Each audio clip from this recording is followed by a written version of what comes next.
নীতিগত বিরোধ ও চরম অভ্যন্তরীণ চাপের মুখে ইরানের প্রেসিডেন্ট মাসুদ পেজেশকিয়ান এ পর্যন্ত অন্তত ২৮ বার পদত্যাগ করার হুমকি দিয়েছিলেন। সম্প্রতি এই দাবিটি করেছেন ইরানের প্রভাবশালী রাজনৈতিক ধর্মীয় সংগঠন হিজবুল্লাহ ইরান এর সেক্রেটারি জেনারেল মোহাম্মদ বাকের খাররাজি। তার এই দাবির পর ইরানের ক্ষমতা কাঠামো এবং প্রেসিডেন্ট ও সর্বোচ্চ নেতার মধ্যকার সম্পর্ক নিয়ে নতুন করে আলোচনা শুরু হয়েছে।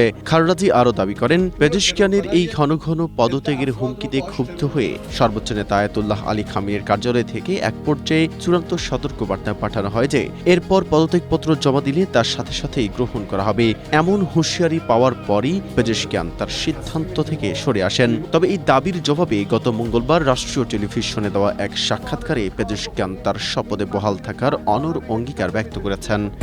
স্ট্রবেরি সুপার ডটেড ও ক্লাসিক ভ্যারিয়েন্ট সেন্সেশন জাগুক শিহরণ। তিনি বলেন, দেশের সশস্ত্র সামরিক বাহিনীর সঙ্গে আমাদের সরকারের পূর্ণ সমন্বয় রয়েছে এবং আমি কোনোভাবেই পদত্যাগ করব না। যদি কখনো এমন পরিস্থিতি তৈরি হয় তবে আমি তা গোপনে নয় আনুষ্ঠানিকভাবে দেশের মানুষের কাছে ঘোষণা করব।